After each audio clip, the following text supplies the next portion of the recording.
வணக்கம் வணக்கம் வணக்கம். இந்த சாட்டர்டே ஸ்டோரிக்கு பாராட்டுதல்கள் தெரிவித்த அனைத்து நல்ல உள்ளங்களுக்கும் நன்றி. இன்னைக்கு நாம் கேட்கக்கூடிய ஸ்டோரி லீக்கி பக்கெட். ஒரு விவசாயி இருந்தார் ஒரு ஊரில், ஒரு கிராமத்தில்.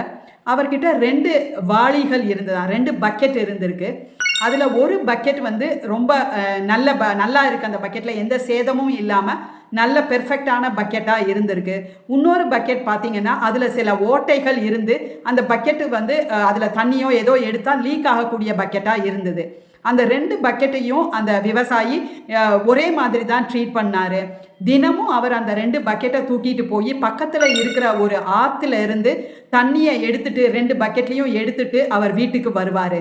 ஸோ அது அப்படி வரும்போது அந்த முதல் பக்கெட்டு பெர்ஃபெக்டான பக்கெட்டில் இருக்கிற தண்ணி வந்து எதுவுமே சிந்தலை, அது பெர்ஃபெக்டாக எல்லா தண்ணியும் வீட்டுக்கு வந்தது.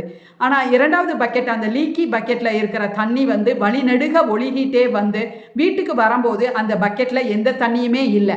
ஆனால் கூட விவசாயி தினமும் அதே மாதிரி அந்த 2 பக்கெட்டையும் எடுத்துகிட்டு போய் அந்த ஆற்றுல இருந்து தண்ணியை எடுத்துகிட்டு வீட்டுக்கு வந்துட்டு இருந்தார். ஒரு நாளைக்கு அந்த பக்கெட், லீக்கி பக்கெட்டுக்கு ரொம்ப வெறுப்பாக போயிட்டு, நமக்கு இப்படி ஓட்டை இருக்கிறதுனால நம்மளால் தண்ணியை வீட்டுக்கு கொண்டு வர முடியலை அப்படின்னு தனக்குத்தானே அதுக்கு ஒரு வெறுப்பாக அது உணர்ந்து அதை அந்த விவசாயி கிட்ட அந்த பக்கெட் வந்து ஷேர் பண்ணுது.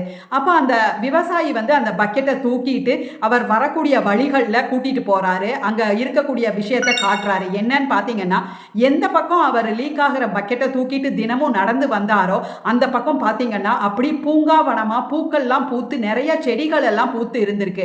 அதே நேரத்தில் இன்னொரு டைரக்ஷன்ல பார்த்தீங்கன்னா அந்த நல்ல பக்கெட் இருந்த வழியை பார்த்தீங்கன்னா அதுக்கு அந்த பாறைகளாகவும் கட்டாந்தரையாகவும் தான் இருந்திருக்கு.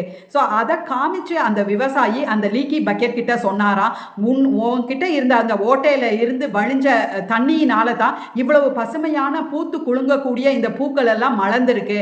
அதனால உன்கிட்ட அதை குறையா பார்க்காத, அதுதான் உன்னோட நிறையா எடுத்துக்கோ, நீ அதனால தான் மற்றவங்களுக்கு ஒரு சந்தோஷத்தை நீ கொடுத்துருக்குற அப்படின்னு அந்த பக்கெட் கிட்ட சொன்னாராம். அந்த பக்கெட்டுக்கு இப்போ ரொம்ப சந்தோஷமா ஆயிட்டான்.